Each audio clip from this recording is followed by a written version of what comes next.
تو نبی علیہ السلام نے جبریل علیہ السلام سے پوچھا کہ اے جبریل علیہ السلام یہ خوشبو کیسی ہے؟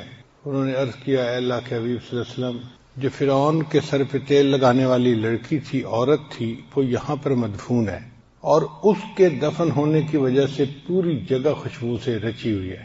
وہ اللہ کے ہاں کیا مرتبہ رکھتی تھی کہ اس کی وجہ سے پورے علاقے کے اندر خوشبو تھی۔ وہ ایمان والی تھی نا، اس کے ایمان کی خوشبو نے جگہ کو مہکا رکھا تھا۔ پھر 2 رکعت نماز نبی علیہ السلام نے ادا کی اور وہاں سے مسجد اقصی تشریف لے گئے۔ مسجد اقصی میں عجیب منظر تھا، تمام انبیاء تشریف لائے ہوئے تھے، یعنی ان کی روحیں اللہ تعالیٰ نے ان کو وہاں آنے کے لیے موقع دیا، تو وہ مثالی اجسام کے ساتھ وہاں تشریف لائے تھے۔ جب نبی علیہ السلام پہنچے تو سب انبیاء صفوں کی حالت میں کھڑے ہو گئے اور جبریل علیہ السلام نے نبی علیہ السلام سے عرض کیا اے اللہ کے حبیب صلی اللہ علیہ وسلم آپ انبیاء کی امامت فرمائیے۔ چنانچہ نبی علیہ السلام کو امام الانبیاء ہونے کا شرف حاصل ہوا۔ پھر اس کے بعد سفر کا دوسرا حصہ شروع ہوا۔ اس کے لیے ایک اور سواری لائی گئی جس کا نام رف رف تھا۔ یہ رف رف جو ہے یہ ایلیویٹر کی قسم کی سواری تھی۔ ایلیویٹر وہ سواری ہوتی ہے کہ جس پہ لوگ گراؤنڈ فلور سے اوپر کی منزل پہ جا سکتے ہیں، لفٹ بھی کہتے ہیں اس کو۔ ہم ایک مرتبہ دنیا کے سب سے اونچے ٹاور پہ گئے، اس کی 100 سے زیادہ منزلیں تھیں۔ اللہ کی شان دیکھیں کہ جب ہم اس کے اندر کھڑے ہوئے دروازہ بند ہو گیا اور اس سواری نے اوپر کی طرف جانا شروع کر دیا، اور چند لمحوں میں جب ہم اس سواری سے باہر نکلے تو ہم 100 سے زیادہ منزلوں کے اوپر پہنچے ہوئے تھے۔ نیچے دیکھا تو حیران تھے کہ یا اللہ اتنا اونچا سفر ہم نے چند لمحوں میں طے کر لیا۔ تو اسی طرح کی وہ سواری تھی رف رف، جس میں نبی علیہ السلام اور جبریل علیہ السلام بیٹھے، اور وہ سواری اوپر چلتی گئی حتیٰ کہ عرش کے اوپر پہنچ گئی۔ یہ خلا کا سفر تو بہت چھوٹا سفر ہے، اس کی تو کوئی حیثیت ہی نہیں ہے۔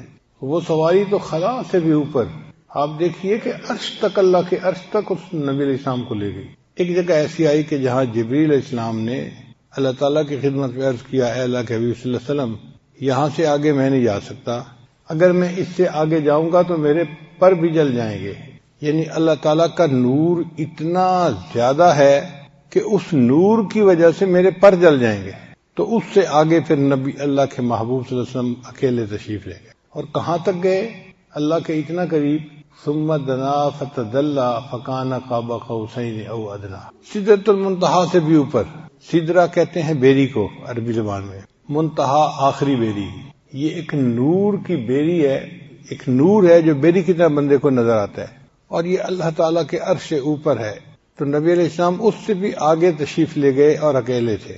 اس سے نبی علیہ السلام کی پاکیزگی کا اندازہ لگائیے کہ اللہ تعالیٰ کے اتنا قریب، اللہ کے پاس کوئی ناپاک چیز نہیں جا سکتی۔ اللہ تعالیٰ ارشاد فرماتے ہیں الیہ یصعد الکلم الطیب والعمل الصالح یرفعہ، عمل صالح اللہ کی طرف لوٹتے ہیں اور کلمہ طیب اللہ کی طرف لوٹتا ہے۔ اس پروردگار پاک جو پاک ذات ہے، اس کے پاس تو فرشتے بھی نہیں جا سکتے، مگر اللہ کے محبوب کی پاکیزگی ان فرشتوں سے بھی زیادہ تھی۔ اللہ نے اپنے محبوب کو اپنے پاس بلا لیا اپنے دیدار کے لیے۔ ایک سوال ذہن میں پیدا ہوتا ہے، یہ معراج کیوں پیش آیا؟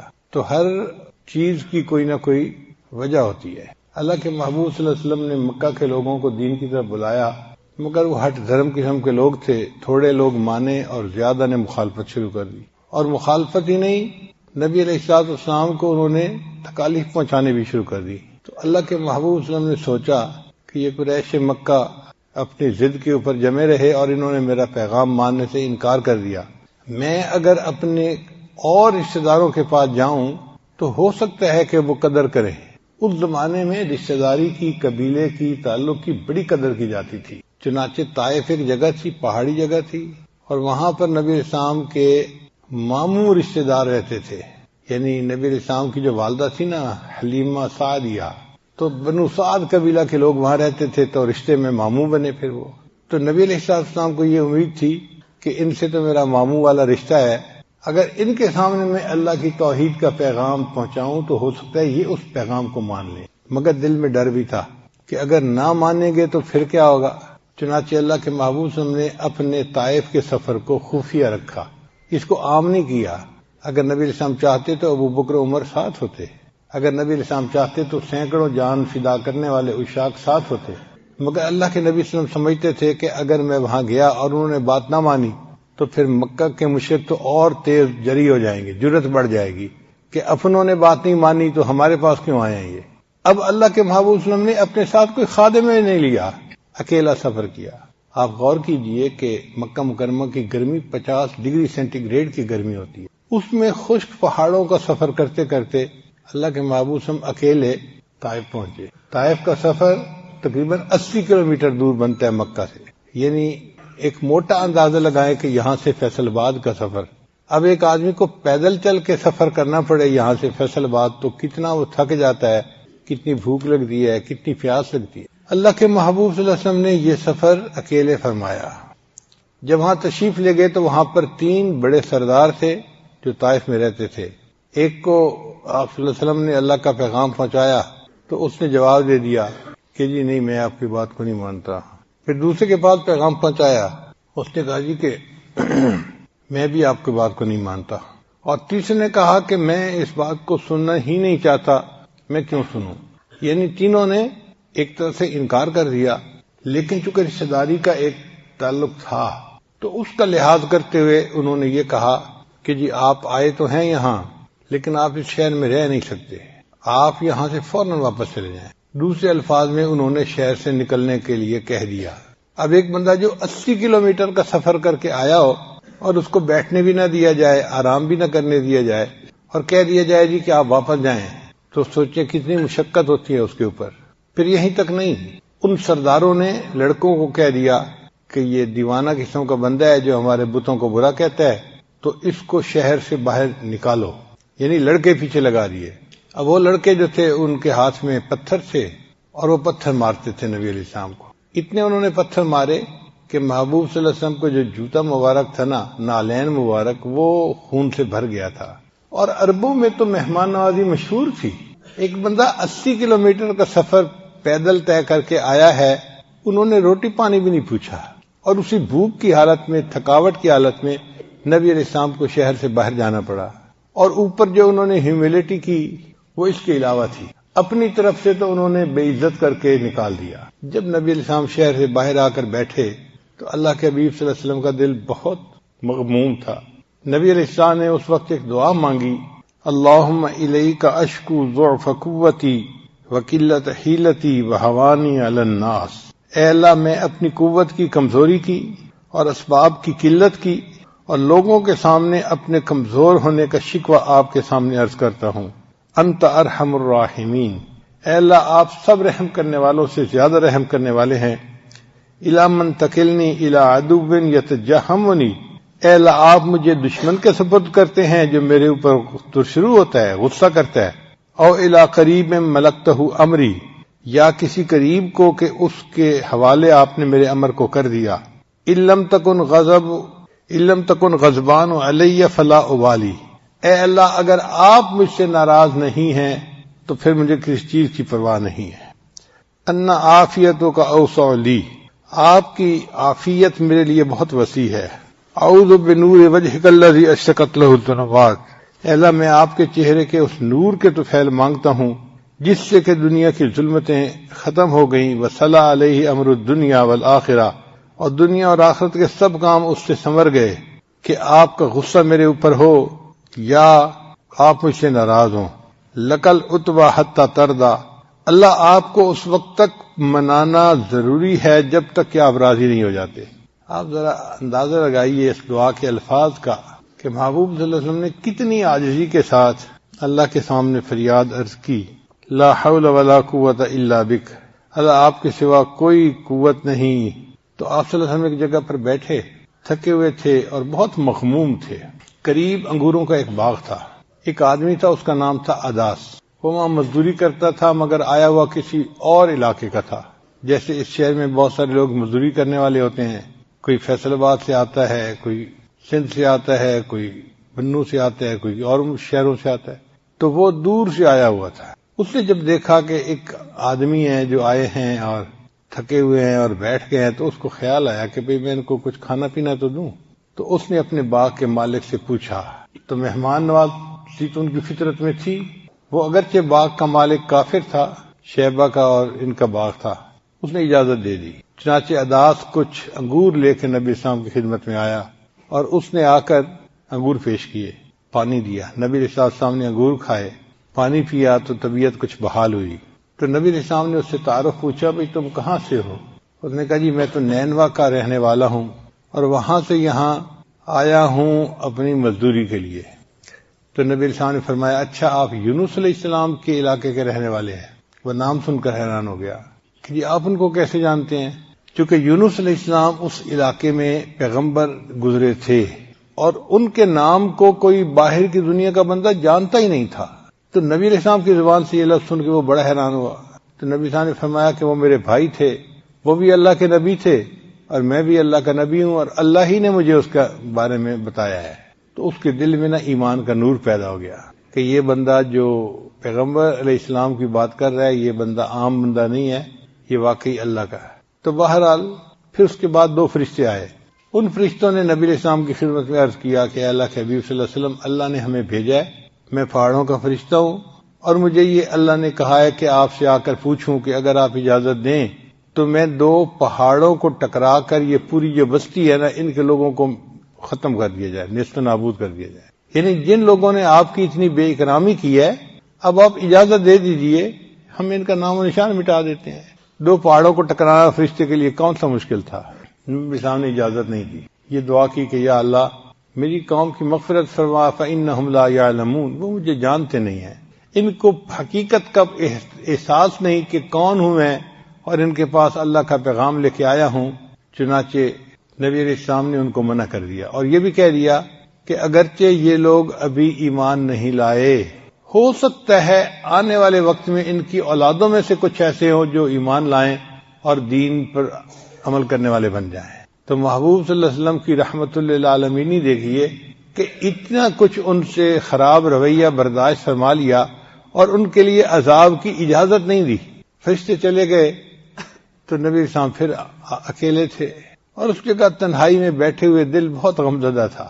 تو نبی علیہ السلام نے پھر دعا کی کاش کوئی میرا یار ہوتا جو مجھ سے یاری کرتا، میرا کوئی دلدار ہوتا جو مجھ سے دلداری کرتا، یعنی کوئی میرا قریبی دوست ہوتا کہ میں اپنا غم اس کے ساتھ شیئر کر سکتا۔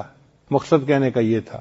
جب نبی علیہ السلام نے یہ الفاظ کہے نا تو اللہ تعالیٰ نے فیصلہ فرما لیا، اے میرے محبوب میں آپ کا یار ہوں اور میں آپ کا دلدار ہوں، اب میں آپ کو اپنے پاس بلاؤں گا اور میں آپ کے دل کا غم آپ سے شیئر کروں گا۔ چنانچہ نبی علیہ السلام طائف سے واپس تشریف لے گئے مکہ مکرمہ، اور اس کے چند دنوں کے بعد نبی علیہ السلام کو یہ سفر معراج پیش آیا۔ تو گویا من تواضع للہ رفعہ اللہ، جو تواضع اختیار کرتا ہے اللہ اس کو بلندی عطا فرماتا ہے۔ میرے آقا صلی اللہ علیہ وسلم نے اللہ کے سامنے کتنی تواضع اختیار کی، کیسی پیاری دعا مانگی اور مٹ کے الفاظ کہے، اس کے نتیجے میں اللہ نے آپ صلی اللہ علیہ وسلم کو معراج پر بلا لیا۔ چنانچہ جبریل علیہ السلام آئے، براق لے کر آئے، تو نبی علیہ السلام اس وقت گھر میں آرام کر رہے تھے۔ تو جبریل علیہ السلام نے آ کر نبی علیہ السلام کے قدموں کو بوسہ دیا، پاؤں کے تلوے جو ہوتے ہیں نا ان کو بوسہ دیا، آ کے ایسے نہیں جگایا جیسے ایک لڑکا دوسرے لڑکے کو ہاتھ سے ہلا کے جگاتا ہے، ادب کے خلاف تھا۔ انہوں نے آ کے نبی علیہ السلام کے پاؤں کا جو نیچے کا حصہ ہے نا اس کو بوسے دیے۔ تو نبی علیہ السلام کی آنکھ کھل گئی، پوچھا کون؟ میں آپ کا خادم جبریل، اللہ نے آپ کو یاد فرمایا ہے۔ تو نبی علیہ السلام اس گھر سے چل کر حرم میں آئے، یعنی جہاں مسجد جس کو مسجد حرام کہتے ہیں، جہاں بیت اللہ ہے، اس مسجد میں آپ تشریف لائے۔ وہاں آ کے آپ نے وضو فرمایا اور نماز ادا فرمائی۔ اس دوران اللہ نے فرشتوں کو بھیجا جنہوں نے محبوب صلی اللہ علیہ وسلم کے سینے انور کو زمزم سے دھویا، یعنی یوں سمجھیں کہ یہ نبی علیہ السلام کے مبارک لطائف تھے جن کو اللہ تعالیٰ بالکل اور زیادہ پاک صاف کرنا چاہتے تھے اور نور سے بھرنا چاہتے تھے۔ چنانچہ نور سے ان کو بھر دیا گیا اور پھر یہاں سے آپ براق پر تشریف فرما ہوئے اور مسجد حرام سے آپ مسجد اقصی تشریف لے گئے۔ جب مسجد اقصی تشریف لے گئے تو وہاں نبی علیہ السلام نے نماز کی امامت فرمائی۔ نماز پہلے انبیاء کو بھی ملی، یہ پہلے سے تھی مگر کامل نہیں تھی۔ بعض انبیاء کو رکوع اور قیام ملا، اسی کو نماز کہتے تھے، اس لیے ان کے بارے میں اللہ فرماتے ہیں وَرْكَعُوا مَعَ الرَّاكِعِينَ، رکوع کرنے والوں کے ساتھ تم بھی رکوع کرو، کیونکہ رکوع کرنا ایک بڑی یعنی عبادت کا حصہ سمجھا جاتا تھا۔ پھر اللہ نے اپنے محبوب صلی اللہ علیہ وسلم کو رکوع سے آگے سجدے کی بھی نعمت عطا فرمائی۔ اس وقت تک اتحیات نہیں تھی نماز میں، یوں سمجھیں کہ سجدہ کر کے سلام پھیر دیتے تھے، یہ نماز تھی اس وقت کی۔ تو نبی علیہ السلام نے امامت فرمائی، سب انبیاء نے ان کے پیچھے نماز پڑھی، اور نبی علیہ السلام معراج پر تشریف لے گئے وہاں۔ پھر آپ نے رف رف پر سواری کی، اور رف رف سواری جو تھی وہ آپ کو لے کر آسمانوں کی طرف گئی، سیدھا اوپر کی طرف گئی، ایسے مقام پر گئی کہ ایک جگہ پر جا کر جبریل علیہ السلام بھی اس سواری سے اتر گئے کہ اللہ کے حبیب صلی اللہ علیہ وسلم میں سے آگے نہیں جا سکتا، ورنہ میرے پر نور کی شدت کی وجہ سے جل جائیں گے۔ پھر اس سے اللہ کے نبی صلی اللہ علیہ وسلم آگے اکیلے تشریف لے گئے۔ ثم دنا فتدلى فکان قاب قوسین او ادنی۔ اللہ فرماتے ہیں کہ وہ اتنا اللہ کے قریب ہو گئے کہ جیسے ایک کمان ہوتی ہے نا، یوں اس کے دو سرے قریب ہوتے ہیں، وہ جو کمان کے دو سرے ہیں اتنا قریب ہو گئے، بلکہ اس سے بھی زیادہ قریب ہو گئے۔ اللہ اکبر کبیرہ۔ اللہ نے اپنے پیارے محبوب صلی اللہ علیہ وسلم کو کتنا قرب عطا کیا۔ پھر اس کے بعد اللہ نے اپنے محبوب سے باتیں کی، فَأَوْحَى إِلَىٰ عَبْدِهِ مَا أَوْحَى۔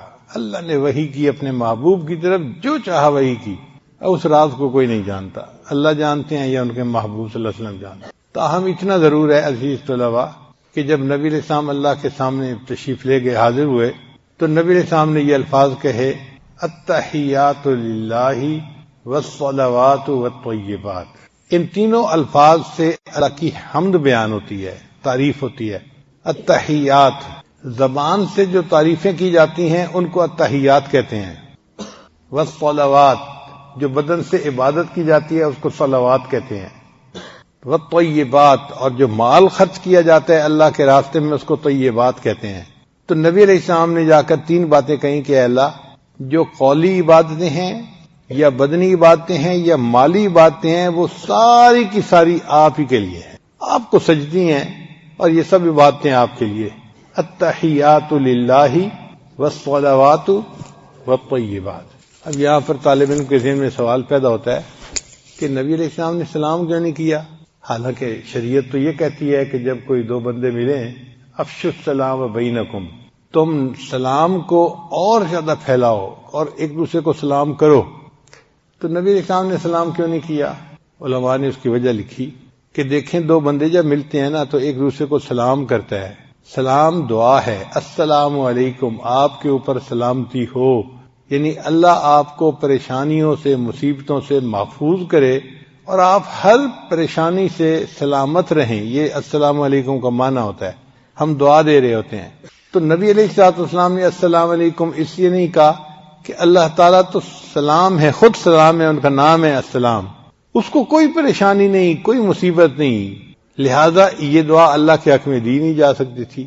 تو بس ایک ہی بات تھی کہ نبی علیہ السلام نے جا کر اللہ کی تعریف کی، اے اللہ، قولی عبادتیں، بدنی عبادتیں اور مالی عبادتیں، تینوں قسم کی جو عبادتیں ہیں ان کے حقدار آپ ہیں، آپ ہی کو وہ سجتی ہیں، اور یہ سب آپ کے لیے ہیں۔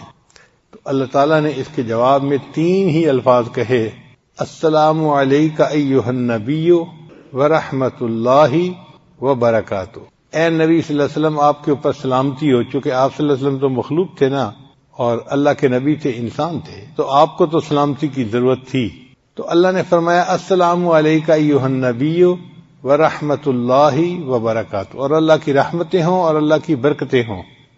اب اس کے آگے بعض محدثین فرماتے ہیں کہ نبی علیہ الصلوۃ والسلام نے اپنی امت کو بھی اس دعا میں شامل کیا، اور جواب میں یوں کہا، السلام علینا وعلی عباد اللہ الصالحین، ہم پر بھی سلامتی ہو اور جتنے نیک بندے آئیں گے ان پر بھی سلامتی ہو۔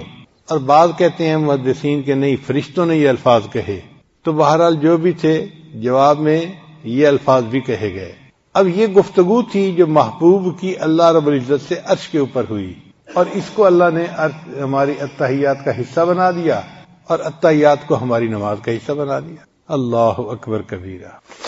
طالب علم کے ذہن میں سوال پیدا ہوتا ہے کہ یہ معراج کیوں پیش آیا؟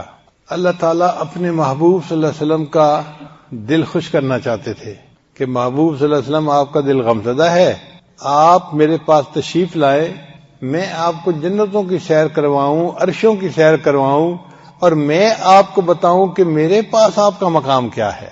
یہ تو بے قدر لوگ ہیں، جاہل لوگ ہیں، ان کو کیا پتا، ان سے کیا گلہ کرنا. تو اللہ نے اس لیے بلا لیا.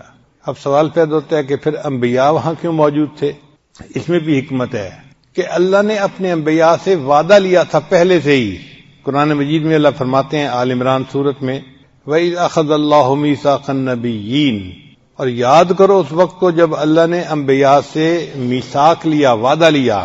لَمَا آتَيْتُكُم مِّن كِتَابٍ وَحِكْمَةٍ، اے میرے انبیاء اگر میں تمہیں کتاب اور حکمت عطا کروں، ثُمَّ جَاءَكُمُ الرَّسُولُ، اور پھر تمہارے پاس رسول آئیں، مُصَدِّقًا لِّمَا مَعَكُمْ، اور وہ تصدیق کریں جو تمہارے پاس ہے، لَتُؤْمِنُنَّ بِهِ وَلَتَنصُرُنَّهُ، تو تم ان کے اوپر ایمان لے آنا اور ان کی مدد کرنا.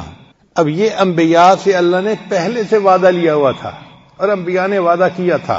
قَالَ أَأَقْرَرْتُمْ، اللہ نے فرمایا کیا آپ اس بات کا اقرار کرتے ہیں، وَأَخَذْتُمْ عَلَى ذَلِكُمْ إِصْرِي، اور میں اس کے اوپر تم سے عہد لیتا ہوں. قالوا، انہوں نے جواب دیا، اقررنا، اے اللہ ہم نے اس بات کا اقرار کیا کہ ہم آپ کے محبوب پر ایمان بھی لائیں گے اور ان کی مدد بھی کریں گے. قال فشهدوا وأنا معكم من الشاهدين، اللہ نے فرمایا اچھا میرے انبیاء تم بھی گواہ رہنا، میں بھی اس کے اوپر گواہ ہوں. اب اللہ نے یہ وعدہ لے لیا تھا انبیاء سے، تو نبی علیہ السلام تو دنیا میں سب سے آخر پہ تشریف لائے.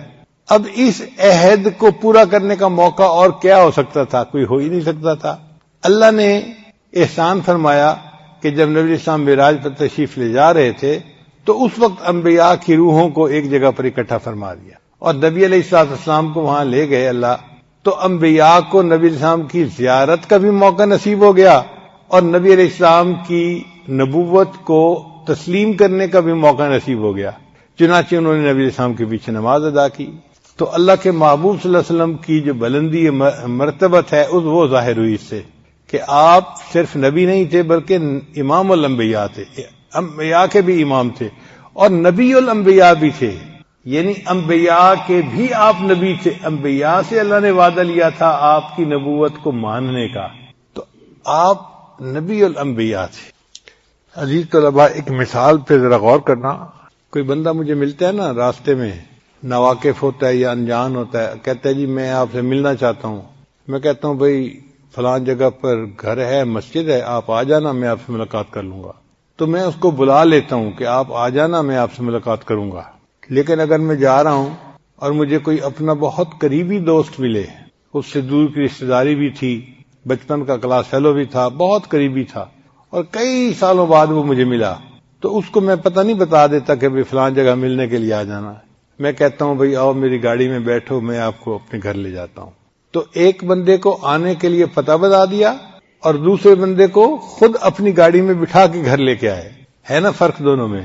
وجہ کیا تھی کہ جو پہلا تھا وہ مرید تھا، اس کو ارادت تھی، اس کو کام تھا، اور یہ جو دوسرا بندہ تھا نا یہ مراد تھا، یہ محبوب تھا، اس کو ساتھ بٹھا کے لے آئے.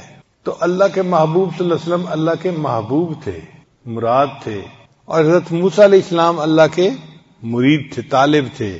تو موسیٰ علیہ السلام اللہ سے ملاقات کرنا چاہتے تھے. اللہ نے فرمایا وَلَمَّا جَاءَ مُوسَىٰ لِمِيقَاتِنَا، جب آئے موسیٰ علیہ السلام ہماری ملاقات کے لیے، یعنی موسیٰ علیہ السلام آئے ملاقات کرنے کے لیے کوطور کے اوپر. اور جب نبی علیہ السلام کا معاملہ آیا تو اللہ نے یہ نہیں فرمایا کہ جب میرے محبوب آئے مجھ سے ملاقات کے لیے، اللہ نے فرمایا سبحان الذی اسری بعبدہ لیلا من المسجد الحرام الی المسجد الاقصی، پاک ہے وہ ذات جو لے گیا اپنے محبوب کو مسجد حرام سے مسجد اقصی تک. یعنی نبی علیہ السلام نہیں گئے، اللہ لے گیا. اب اللہ نے سبحان سے اس لفظ کو شروع فرمایا، اس بات کا تذکرہ کیا. سبحان کا مطلب جو ہر کمی سے پاک ہو، ہر عیب سے پاک ہو. اس کا مطلب یہ کہ جو بندہ اس میں شک کرے وہ اللہ تعالیٰ کے ذات کے بارے میں تردد کرنے والا ہے، اس کا ایمان ہی ضائع ہو جائے گا.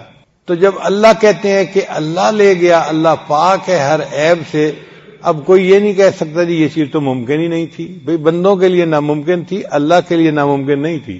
اللہ جو چاہے وہ کر سکتے ہیں.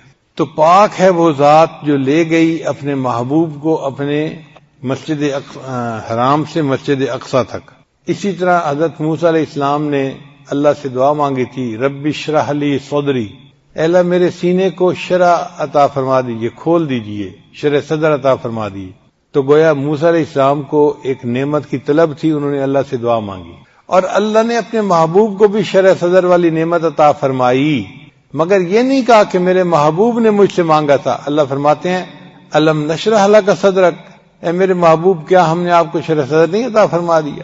تو دیکھو مرید کا معاملہ اور تھا اور مراد کا معاملہ کچھ اور تھا۔ تو موسیٰ علیہ السلام کو طور پر دیدار کے لیے گئے تھے اور اللہ نے اپنے محبوب کو اپنے پاس دیدار کے لیے خود بلا لیا۔ چنانچہ کچھ لوگ ایسے بھی ہیں کہ جو کہتے ہیں جی کہ نبی علیہ السلام کو جسمانی معراج نصیب نہیں ہوا، روحانی معراج تھا۔ علماء اہل سنت والجماعت اس بات کا یقین رکھتے ہیں کہ محبوب صلی اللہ علیہ وسلم کو اللہ نے جسمانی معراج عطا فرمایا۔ بھئی روحانی معراج عطا ہونا تھا اور ایک تجلی پڑھنی تھی تو پھر عرشوں پر بلانے کی کیا ضرورت تھی؟ جیسے اللہ نے موسیٰ علیہ السلام کے لیے کوہ طور پر تجلی ڈال دی تھی تو اللہ اپنے محبوب کے لیے جبل نور پہ بھی تجلی ڈال سکتے تھے۔ جبل نور کو کوہ طور بنا دینا کون سا مشکل تھا اللہ کے لیے؟ تو پھر عرشوں پہ لے جانے کا کیا مسئلہ، اس کی کیا ضرورت تھی؟ عرش پر جو اللہ لے گئے یہ چیز ثابت کر رہی ہے کہ یہ جسمانی معراج تھا۔ دنیا میں معراج کیوں نہیں اللہ نے دے دیا؟ اب اس کی وجہ سمجھیے کہ اللہ تعالیٰ کا دیدار دنیا میں ممکن ہی نہیں ہے۔ دنیا کے اندر اتنی صلاحیت ہی نہیں ہے کہ یہ اللہ تعالیٰ کی اس تجلی کو برداشت کر سکے۔ اللہ تعالیٰ نے موسیٰ علیہ السلام کو 70,000 پردوں میں سے تجلی ڈالی تھی، 70,000 پردوں سے تجلی ڈالی تھی۔ فلما تجلی ربہ جعلہ دکا وخر موسیٰ صعقا، اور وہ پہاڑ جو تھا نا جس پر تجلی پڑی تھی وہ جل کر کوئلہ بن گیا تھا اور موسیٰ علیہ السلام بے ہوش ہو گئے۔ اس کا مطلب یہ کہ دنیا اللہ کی تجلی کو برداشت کرنے کی صلاحیت ہی نہیں رکھتی۔ یہ بات سمجھ گئے؟ اب اللہ تعالیٰ تو پردوں کے بغیر اپنے محبوب کو اپنا جلوہ دکھانا چاہتے تھے، تو وہ چیز تو دنیا میں ممکن ہی نہیں ہے۔ اسی کو تو حضرت مجذوب رحمۃ اللہ نے فرمایا نہیں کرتے وہ وعدہ دید کا حشر سے پہلے، نہیں کرتے وہ وعدہ دید کا حشر سے پہلے، دل بیتاب کی ضد ہے ابھی ہوتی یہی ہوتی۔ دل بیتاب تو یہ چاہتا ہے اللہ آپ کا دیدار ابھی ہوتا اور یہی ہو جاتا، مگر اللہ فرماتے ہیں نہیں میرے بندے، تم جب آخرت میں آؤ گے نا میرے پاس تو میں وہاں دیدار کرواؤں گا۔ نہیں کرتے وہ وعدہ دید کا حشر سے پہلے، دل بیتاب کی ضد ہے ابھی ہوتی یہی ہوتی۔ تو اللہ تعالیٰ اپنے محبوب صلی اللہ علیہ وسلم کو پردوں کے بغیر دیدار کروانا چاہتے تھے، وہ دنیا میں پاسبل نہیں تھا۔ اللہ نے فرمایا اچھا میرے محبوب میں آپ کو عرشوں کے اوپر بلاتا ہوں جہاں دنیا کے قاعدے قانون نہیں لگ سکتے، وہ جگہ ہی الگ ہے۔ چنانچہ رف رف سواری کو بھیجا گیا اور اللہ نے اپنے محبوب کو عرشوں کے اوپر بلا لیا، اور وہاں اللہ کے محبوب صلی اللہ علیہ وسلم کو پردوں کے بغیر اللہ رب العزت کا دیدار نصیب ہوا۔ یہ نعمت وہ ہے جو مومن کو جنت میں نصیب ہوگی، اور اللہ نے اپنے محبوب صلی اللہ علیہ وسلم کو یہ دنیا میں ہی اپنے پاس بلا کر عطا کر دی۔ اس کی مثال یوں سمجھیں کہ جیسے جنتی ہونے کا پتہ قیامت کے دن ہر مومن کو چلے گا، لیکن کچھ ایسے بھی صحابہ تھے کہ جن کو جنتی ہونے کی بشارت اللہ نے دنیا میں عطا فرما دی اپنے محبوب کی زبان سے، تو ان کو عشرہ مبشرہ کہتے ہیں۔ 10 صحابی ایسے تھے کہ جن کو دنیا میں اللہ کے محبوب نے جنتی ہونے کی بشارت عطا فرما دی تھی، تو ان کو اللہ نے دنیا میں جنت کی بشارت عطا فرما دی، اور باقی لوگوں کو قیامت کے دن بشارت ملے گی۔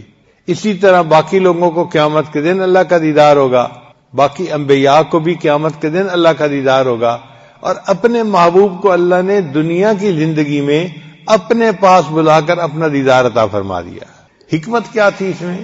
حکمت یہ تھی کہ جتنے انبیاء دنیا میں تشریف لائے وہ سارے اللہ کے وجود کی گواہی دیتے تھے، مگر بن دیکھے دیتے تھے، یعنی سنی سنائی بات تھی۔ لا الہ الا اللہ، اس کو کیا کہتے ہیں؟ نفی اثبات۔ کیا کہتے ہیں؟ لا الہ نفی کو کہتے ہیں، اور الا اللہ اس بات کو کہتے ہیں کہ کوئی معبود نہیں سوائے اللہ کے۔ تو جتنے انبیاء نے یہ گواہی دی سب نے بن دیکھے دی، اللہ کو کسی نے نہیں دیکھا، سنی سنائی بات ہے۔ وہ جانتے تھے کہ اللہ کو کوئی نہیں دیکھ سکتا، مگر انہوں نے ایمان کی وجہ سے گواہی دی۔ ان کی گواہی بڑی معتبر۔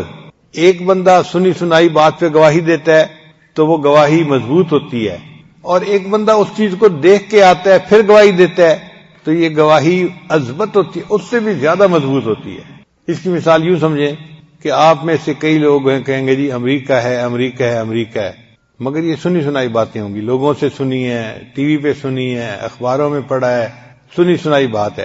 اب مجھے اللہ نے وہاں جانے کی توفیق عطا فرمائی تو میں اس کو دیکھ کے آیا ہوں۔ اب میں آپ کے سامنے اگر گواہی دوں کہ بھئی امریکہ ایک ملک ہے اور اس کا ایئرپورٹ نیو یارک ایسا ہے، واشنگٹن ایسا ہے، فلاں ایسا ہے، تو میری گواہی اور اس بندے کی گواہی میں زمین آسمان کا فرق ہوگا۔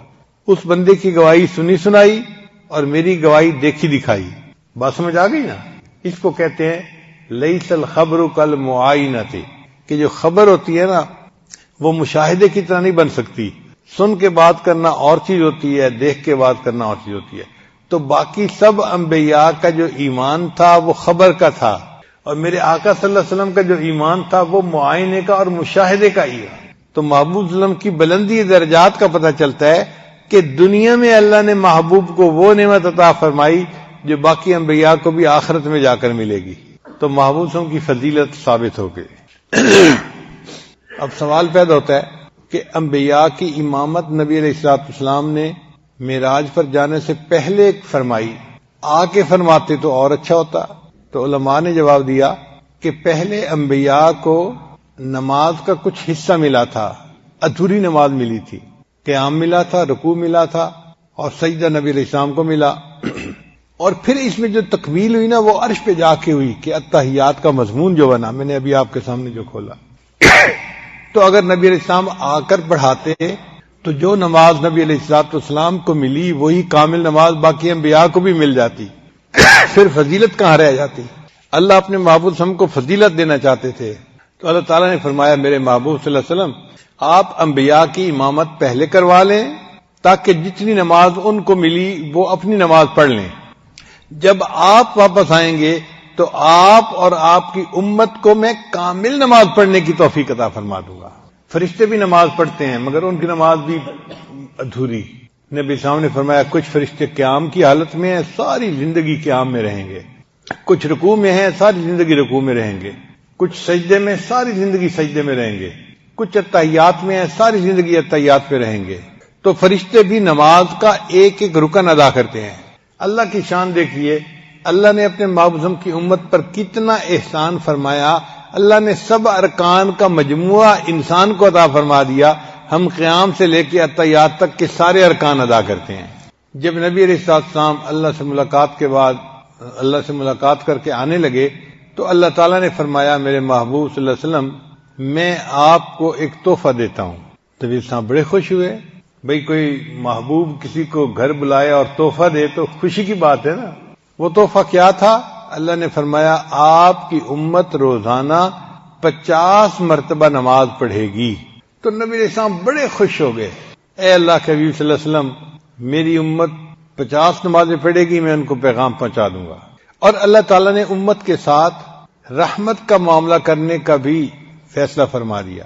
شاعر کہتا ہے جو یاد مصطفیٰ سے دل کو بہلایا نہیں کرتے، حقیقت میں وہ لطف زندگی پایا نہیں کرتے۔ جو یاد مصطفیٰ سے دل کو بہلایا نہیں کرتے، حقیقت میں وہ لطف زندگی پایا نہیں کرتے۔ محمد عرش پر پہنچے تو خود خالق نے فرمایا یہ اپنا گھر ہے، اپنے گھر میں شرمایا نہیں کرتے۔ گناہگاروں کو ہم بخشیں گے تم سے وعدہ کرتے ہیں، گناہگاروں کو ہم بخشیں گے تم سے وعدہ کرتے ہیں، محمد ہم کبھی جھوٹی قسم کھایا نہیں کرتے۔ اللہ نے فرمایا میرے محبوب صلی اللہ علیہ وسلم ہم کبھی جھوٹی قسم نہیں کھاتے، اور میں قسم اٹھا کر کہتا ہوں کہ آپ کے امت کے گناہگاروں کی میں بخشش کر دوں گا۔ تو نبی علیہ السلام بہت خوش ہوئے اور پھر واپس تشریف لے آئے۔ جب واپس تشریف لے آئے تو ایک آسمان پر حضرت موسیٰ علیہ السلام انتظار میں بیٹھے ہوئے تھے۔ ملاقات ہوئی تو موسیٰ علیہ السلام نے پوچھا اے اللہ کے حبیب صلی اللہ علیہ وسلم اللہ نے آپ کو کوئی تحفہ دیا؟ تو نبی صاحب نے بتایا کہ میری امت کو 50 نمازیں ملیں۔ انہوں نے عرض کیا اے اللہ کے حبیب صلی اللہ علیہ وسلم میری امت پر صرف 2 نمازیں فرض تھیں، موسیٰ علیہ السلام کے زمانے میں 2 نمازیں فرض تھیں، اور میرے امتیوں پر یہ 2 نمازیں پڑھنا بھی مشکل تھا، 50 نمازیں تو بہت زیادہ ہیں۔ آپ اللہ کی بارگاہ میں جا کر عرض کریں کہ اللہ تعالیٰ ان میں تخفیف کر دیں، ہلکا کر دیں، ڈسکاؤنٹ دے دیں۔ چنانچہ نبی علیہ السلام واپس اللہ تعالیٰ کی طرف عروج کر کے گئے. عرض کیا تو اللہ تعالیٰ نے 5 نمازیں کم کر دی، 50 کو 45 کر دیا. پھر موسیٰ علیہ السلام نے کہا اے اللہ کے رسول یہ بھی زیادہ ہیں. تو نبی علیہ السلام پھر اللہ کے حضور پیش ہوئے اور کم کرنے کے لیے عرض کی، درخواست کی. اللہ نے 40 کر دی.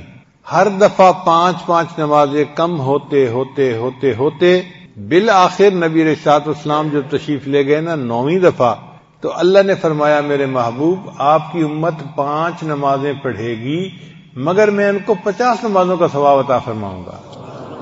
من جاء بالحسنۃ فلہ عشر امثالھا، جو ایک نیکی لائے گا میں 10 گنا عطا کروں گا.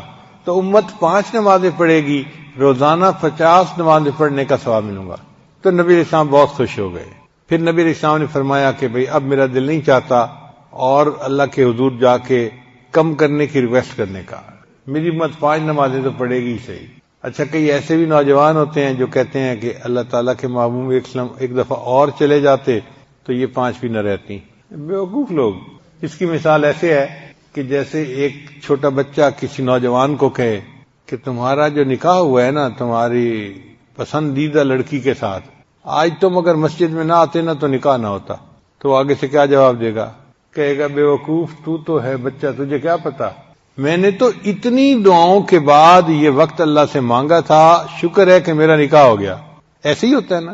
تو بھائی شکر ہے کہ اللہ نے ہمیں نماز عطا فرمائی اور اس نماز کے ذریعے ہمیں اللہ سے ہم کلامی کا شرف حاصل ہو گیا. اگر نماز نہ ہوتی تو کوئی دوسری عبادت نہیں تھی کہ جس عبادت میں اللہ کا جلوہ انسان کو حاصل ہو سکتا. یہ نماز ہی ہے. تو یہ تو شکر ہے اللہ کا کہ اللہ تعالیٰ نے ہمیں نماز کی نعمت عطا فرمائی. یہ تو تحفہ ہے ہمارے لیے. اب ایک سوال اور پیدا ہوتا ہے کہ کیا موسیٰ علیہ السلام ہمارے آقا صلی اللہ علیہ وسلم سے زیادہ ذہین تھے کہ نبی علیہ السلام کو 50 نمازوں کا تحفہ ملا تو نبی علیہ السلام خوشی خوشی آ رہے ہیں جی 50 نمازوں کا تحفہ مل گیا. حضرت موسیٰ علیہ السلام نے کہا کہ نہیں ان کو کم کروا لیجئے، امت کے لیے بوجھ ہوگا. تو علماء نے جواب دیا ہے کہ نہیں، ہمارے آقا صلی اللہ علیہ وسلم موسیٰ علیہ السلام سے زیادہ ذہین تھے، مگر فرق یہ تھا کہ ہمارے آقا صلی اللہ علیہ وسلم نے اللہ کا دیدار کیا تھا اور ان کے اوپر مشاہدے کی کیفیت تھی. مشاہدے کی کیفیت میں جو عاشق ہوتا ہے نا اس کو سمجھ نہیں لگتی وہ کیا کر رہا ہے. اور اس کی دلیل سورہ یوسف سے ملتی ہے. مصر کی عورتوں نے یوسف علیہ السلام کا دیدار کیا تھا، وَقَطَّعْنَ أَيْدِيَهُنَّ، اور انہوں نے اس کو دیکھ کے اتنی یعنی وہ حواس باختہ ہو گئی کہ ان کو پتہ ہی نہیں چلا، انہوں نے اپنی انگلیوں کو کاٹ لیا تھا. تو جب دیدار ہوتا ہے تو عاشق کا یہ حال ہوتا ہے، اسے سمجھ نہیں لگتی اپنی. تو محبوب صلی اللہ علیہ وسلم نے تو دیدار اللہ کا کیا تھا، اس مشاہدے کی کیفیت تھی نبی علیہ السلام کے اوپر. اس میں اگر بالفرض اللہ تعالیٰ 500 نمازوں کا تحفہ دیتے تو نبی علیہ السلام اس پر بھی ہاں کر دیتے. 50 نمازیں تو کوئی بات ہی نہیں تھی. موسیٰ علیہ السلام اس مشاہدے کی کیفیت میں نہیں تھے. جب انہوں نے سنا 50 نمازیں تو انہوں نے کہا اے اللہ کے رسول اس کو کم کروا لیجئے. چنانچہ اللہ تعالیٰ نے کم کرتے کرتے 5 رکھیں، باقی معاف کر دی. اب ایک سوال اور پیدا ہوتا ہے کہ اللہ تعالیٰ نے اگر 5 رکھنی تھی باقی معاف کرنی تھی تو پھر ایک ہی دفعہ 45 معاف کر کے 5 رکھ لیتے، ختم مسئلہ. یہ تو عجیب سی بات ہے کہ ہر دفعہ 5 کرتے کرتے 45 معاف کر دی، 5 رہ گئی. تو علماء نے لکھا اس میں بھی حکمت ہے. کیا حکمت ہے؟ اگر اللہ کے نبی ایک دفعہ اوپر تشریف لے جاتے اور 5 بن جاتی باقی معاف ہو جاتی تو اعتراض کرنے والے اعتراض کرتے کہ جی اللہ نے ان کو ایک دفعہ اوپر عروج عطا کیا، بس وہ 1 ٹائم تھا. اللہ نے فرمایا نہیں، یہ 1 ٹائم عروج نہیں ہے، جتنی بار میرے محبوب چاہیں گے اتنی بار یہ میرے پاس اوپر آ سکیں گے. یہ ایک دفعہ کی بات نہیں ہے. چنانچہ نبی علیہ السلام نے 100 مرتبہ اوپر جانے کا 9 دفعہ اوپر جانے کا ارادہ کیا اور آپ صلی اللہ علیہ وسلم کو 9 مرتبہ یہ معراج حاصل ہوا. ہر دفعہ 5 کرتے کرتے بالآخر 5 رہ گئیں، 45 معاف ہو گئیں. اب ایک سوال اور پیدا ہوتا ہے کہ نبی علیہ السلام نے مسجد اقصی میں تو 1,24,000 انبیاء کی امامت فرمائی، تو ان میں حضرت موسیٰ علیہ السلام ہی کیوں راستے میں انتظار میں تھے؟ حضرت آدم علیہ السلام ہوتے، حضرت ابراہیم علیہ السلام ہوتے، کوئی اور پیغمبر ہوتے، موسیٰ علیہ السلام ہی کیوں بیٹھے ہوئے تھے؟ علماء نے اس کا بھی جواب دیا. علماء نے کہا کہ وجہ یہ تھی کہ موسیٰ علیہ السلام اللہ کے ہم کلامی کرتے تھے، اور جب ہم کلامی کی جاتی ہے نا تو پھر بندے کا ملاقات کو دل چاہتا ہے۔ اس لیے موسیٰ علیہ السلام نے اللہ کو عرض کیا تھا، رب ارنی انظر الیک، اے اللہ میں آپ کو دیکھنا چاہتا ہوں۔ اللہ نے فرما دیا لن ترانی، تو مجھے دنیا میں نہیں دیکھ سکتا۔ ایک شاعر نے شعر کہا، لازم نہیں کہ سب کو ملے ایک سا جواب، لازم نہیں کہ سب کو ملے ایک سا جواب، آؤ نہ ہم بھی سیر کریں کوہ طور کی۔ کہ موسیٰ علیہ السلام کو اللہ نے جواب دے دیا تھا نہیں دیکھ سکتے، تو لازم نہیں کہ سب کو ایک سا جواب ملے، آؤ ہم بھی سیر کرتے ہیں، ہو سکتا ہے کہ ہمیں ہاں میں جواب مل جائے۔ مگر وہ شاعر بیچارہ راز سے واقف نہیں تھا، اگر واقف ہوتا تو وہ یوں کہتا، لازم یہی ہے سب کو ملے ایک سا جواب، جاؤ اور تم بھی سیر کرو کوہ طور کی۔ جتنی مرتبہ کوہ طور چلے جاؤ، دنیا میں رہتے ہوئے اللہ کا دیدار کر ہی نہیں سکتے، سب کو ایک جیسا جواب ملے گا۔ تو حضرت موسیٰ علیہ السلام کو اللہ تعالیٰ نے دیدار سے انکار فرما دیا، مگر موسیٰ علیہ السلام کے دل میں تڑپ تو تھی نا، اللہ کو دیکھنے کی چاہت تو تھی، عاشق تو تھے نا۔ اب جب موسیٰ علیہ السلام کو پتہ چلا کہ اللہ نے اپنے محبوب صلی اللہ علیہ وسلم کو اپنے پاس عرش پہ بلایا ہے اور محبوب کو اللہ اپنا دیدار کروائیں گے، تو موسیٰ علیہ السلام نے سوچا میں تو اللہ کا دیدار نہ کر سکا، چلو میں عرش پہ جا کے راستے میں آسمان پہ بیٹھ جاتا ہوں، جب نبی علیہ السلام اللہ کا دیدار کر کے آئیں گے تو میں ان کا سب سے پہلے دیدار کروں گا۔ میں دیدار نہیں کر سکا تو جو کر کے آ رہے ہیں میں ان کا ہی دیدار سب سے پہلے کر لوں گا۔ یہ ایسے ہی ہے کہ ہمارے حضرت رحمۃ اللہ فرمایا کرتے تھے کہ شروع میں حج کا مجھے بڑا شوق ہوتا تھا، لیکن وسائل نہیں تھے تو میں حج پہ جا نہیں سکتا تھا۔ اب وہ جو حج کا جذبہ تھا نا، وہ مجھے چین سے بیٹھنے نہیں دیتا تھا۔ تو حضرت فرماتے ہیں کہ پھر میں کیا کرتا تھا کہ جو لوگ حج کر کے آتے تھے نا، میں جا کے ان کو دیکھا کرتا تھا، ان سے ملا کرتا تھا، اور دل میں کہا کرتا تھا اللہ میں تو حج پہ نہیں جا سکا، جو حج کر کے تیرا گھر دیکھ کے آئے ہیں میں ان کو تو دیکھ سکتا ہوں نا، میں ان کو دیکھ رہا ہوں۔ تو جس طرح ہمارے حضرت حج کر کے آنے والوں کو دیکھ کے دل کی حسرت مٹا لیتے تھے، حضرت موسیٰ علیہ السلام نے بھی یہی کیا۔ اللہ مجھے تو آپ نے انکار فرما دیا تھا نہیں دیکھ سکتے، اب اپنے محبوب کو دیدار کے لیے بلایا ہے، جو آپ کا دیدار کر کے آئیں گے میں کم از کم ان کا تو دیدار کر لوں گا۔ اس لیے حضرت موسیٰ علیہ السلام راستے میں بیٹھے اور انہوں نے نبی علیہ السلام کا انتظار کیا۔ اس پورے سفر میں جانے اور آنے میں نبی علیہ السلام کو چند لمحے لگے، ٹائم زیادہ نہیں لگا۔ حدیث پاک میں آتا ہے کہ نبی علیہ السلام نے جو وضو فرمایا تھا نا، تو وضو کا پانی ابھی چل رہا تھا جب آپ واپس تشریف لے آئے۔ جس بستر پہ آپ صلی اللہ علیہ وسلم آرام فرما رہے تھے وہ بستر ابھی گرم تھا جب آپ واپس تشریف لے آئے۔ اس کا مطلب ہے چند لمحوں کا مسئلہ تھا، یعنی چند لمحوں میں اللہ کے نبی صلی اللہ علیہ وسلم تشریف لے بھی گئے عرشوں کے اوپر، اور پھر واپس بھی تشریف لائے اور ٹائم ہی نہیں لگا۔ اب ٹائم نہیں لگا تو اس کا کیا مسئلہ ہے، اس کا مسئلہ بھی ذرا سمجھ لیجئے۔ دیہاتی علاقوں میں مرد جو ہوتے ہیں نا، وہ کھیتوں کے اندر کام کرتے ہیں، ہل چلاتے ہیں، اور صبح سویرے وہ نکلتے ہیں اذانوں کے وقت، اور ہل چلاتے چلاتے جب صبح کے 10 بجتے ہیں نا تو دھوپ بھی ہو جاتی ہے، اس وقت ان کو بھوک لگتی ہے اور ان کو کھانے کی ضرورت پیش آتی ہے۔ تو ان کی بیویاں ان کے لیے صبح کا ناشتہ لے کے کھیت میں جاتی ہیں۔ وہ تو پہلے سے انتظار میں ہوتے ہیں کہ کب بیوی آئے گی اور میرے لیے روٹی بھی ہوگی اور لسی بھی ہوگی، اور ان کو شدت سے پیاس لگی ہوتی ہے، پسینہ آیا ہوتا ہے۔ تو جیسے ہی وہ ہل چلاتے چلاتے بیوی پہ نظر پڑتی ہے نا، تو وہ ہل وہیں روک کے ایک طرف بیٹھ جاتے ہیں، پہلے ناشتہ کرتے ہیں بعد میں کام کرتے ہیں۔ یہ بات سمجھ آ گئی؟ اس کو پنجابی میں ایک شاعر نے یوں کہا، پیا لونگ دا لشکارا تے حالیاں نے ہل روک لے۔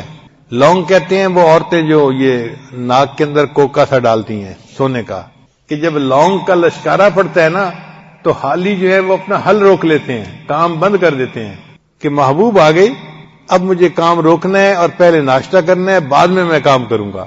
تو پیا لونگ دا لشکارا تے حالیاں نے ہل روک لے۔ بالکل یہی معاملہ تھا کہ اللہ تعالیٰ کائنات کے نظام کو چلا رہے تھے، لیکن جب اللہ کے محبوب صلی اللہ کے پاس تشریف لے گئے تو اللہ نے بھی یہی فیصلہ فرمایا، میرے محبوب آپ میرے پاس آئے ہیں، میں تھوڑی دیر کے لیے نظام کائنات کو روک دیتا ہوں۔ لہذا ٹائم آگے گزرا ہی نہیں، جہاں ٹائم تھا وہیں رہا، اور اللہ کے محبوب صلی اللہ علیہ وسلم سیر کر کے عرشوں کی پھر واپس بھی تشریف لیا۔ اب یہ چیز سائنس سے بھی ثابت ہو گئی ہے، پہلے زمانے میں تو نہیں تھی، لیکن چونکہ آج سائنسی دور ہے تو سائنس نے بھی اس بات کو تسلیم کر لیا ہے. میں تھوڑی دیر کے لیے سائنس پڑھے لوگوں کے ساتھ گفتگو کروں گا تاکہ وہ ذرا اس بات کو عقلی طور پہ بھی سمجھ لیں. ایک سائنسدان گزرا ہے، اس کا نام تھا آئنسٹائن. اس نے تھیوری آف ریلیٹیوٹی پیش کی، اور اس تھیوری آف ریلیٹیوٹی میں اس نے ایک نظریہ پیش کیا ٹائم ڈائلیشن کا، کہ ٹائم جو ہے نا یہ لمبا بھی ہو جاتا ہے، ٹائم ڈائلیٹ بھی کر جاتا ہے. اس میں اس نے ایک ایکویشن لکھی T=T0 بٹا 1 - v²/c²√. اب ہر طالب علم تو نہیں سمجھے گا، لیکن جو سمجھتے ہیں کم از کم وہ تو سمجھے نا. تو یہ اس نے ایکویشن پیش کی. اسی ایکویشن سے ثابت ہوتا ہے کہ c جو ہے یہ ہے ویلاسٹی آف لائٹ، جو روشنی کی ویلاسٹی ہے، 1,86,000 میل فی سیکنڈ. یعنی ایک سیکنڈ میں روشنی اتنا لمبا سفر کر لیتی ہے. اللہ اکبر کبیرہ. اگر فریم آف ریفرنس کی سپیڈ اس سے کم ہوگی تو v چھوٹا اور نیچے c بڑا. اس کا مطلب ہے کہ v/c جو ہے نا وہ 1 سے چھوٹا بن جائے گا. تو 1 سے چھوٹے کا مطلب یہ کہ 1 - چھوٹا 1 سے، تو جواب پازیٹو آ جائے گا. تو نتیجہ یہ نکلا کہ اگر فریم آف ریفرنس کی سپیڈ ویلاسٹی آف لائٹ سے کم ہے تو پھر مستقبل آتا رہتا ہے، یعنی ٹائم آگے بڑھتا رہتا ہے. پازیٹو جواب آ گیا. اور اگر v اور c برابر ہو جائیں تو v/c برابر 1 ہو گیا. تو 1 - 1 کتنا بنا؟ 0. اور اگر کسی چیز کے نیچے 0 ہو تو اس کا جواب انفینٹی ہوتا ہے. تقسیم کیا جائے نا کسی چیز کو 0 سے تو جواب کیا ہوتا ہے؟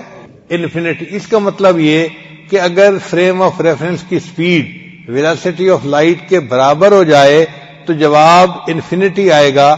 ٹائم رک جائے گا، ہمیشہ وہی ٹائم رہے گا. اور اگر v جو ہے وہ c سے بڑھ جائے تو v بڑا ہے c چھوٹا ہے. اس کا مطلب یہ کہ اس کا جو جواب آئے گا v/c کا وہ 1 سے زیادہ ہوگا. اب 1 - 1 سے زیادہ کوئی چیز ہو تو جواب نیگیٹو آ جائے گا. نیگیٹو کا مطلب یہ کہ اگر فریم آف ریفرنس کی سپیڈ ویلاسٹی آف لائٹ سے زیادہ ہو جائے گی تو پھر ماضی آنا شروع ہو جائے گا.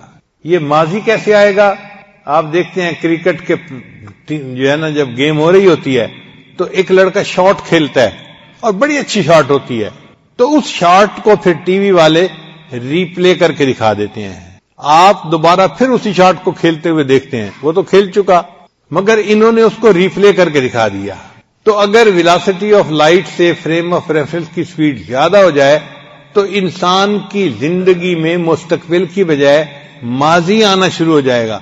یعنی جو وہ اعمال کر چکا ہے وہ سارے ری پلے ہونا شروع ہو جائیں گے.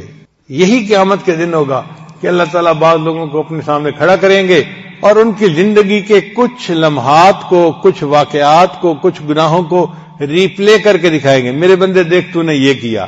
وہ اپنی آنکھوں سے دیکھے گا کہ ہاں میں یہ کر رہا تھا اور اللہ مجھے دکھا رہے ہیں. اس کا مطلب یہ کہ ٹائم میں مستقبل بھی آ سکتا ہے اور حال بھی رہ سکتا ہے اور ماضی بھی آ سکتا ہے. اگر سائنس اس چیز کو ثابت کر رہی ہے تو ہوا کیا تھا؟ جب اللہ نے اپنے محبوب کو معراج کے لیے بلایا تو اس وقت جو فریم آف ریفرنس کی سپیڈ تھی اللہ نے اس کو سپیڈ آف لائٹ کے برابر کر دیا تو ٹائم اپنی جگہ پر رک گیا. چنانچہ نبی علیہ السلام گئے، اللہ سے ملاقات کر کے، عرشوں کی جنت کی سیر کر کے جب واپس آئے تو ٹائم جہاں رکا تھا وہیں کا وہیں موجود تھا. تو یہ چیز آج سائنس بھی ثابت کرتی ہے. چنانچہ عقل پرست لوگ بھی آج معراج کا انکار نہیں کر سکتے. اب ایک سوال اور پیدا ہوتا ہے کہ اللہ نے جو 5 نمازیں امت کے اوپر رکھی اس میں کیا حکمت تھی؟ تو علماء نے جواب دیا کہ 5 بنیادی نعمتیں ہیں جو اللہ نے ہر انسان کو عطا کی ہوئی ہیں: روٹی، کپڑا، مکان، بیوی اور سواری. یہ کتنی نعمتیں بنی؟ 5 نعمتیں: روٹی، کپڑا، مکان، بیوی اور سواری. اور قرآن مجید میں اللہ تعالیٰ بنی اسرائیل والوں کو فرماتے ہیں وَجَعَلَكُمْ مُلُوكًا، اے بنی اسرائیل والو ہم نے تو تمہیں بادشاہ بنایا. تو مفسرین نے لکھا ہے جس بندے کو 5 نعمتیں مل جائیں وہ بادشاہوں جیسی زندگی گزارتا ہے. روٹی، کپڑا، مکان، بیوی اور سواری.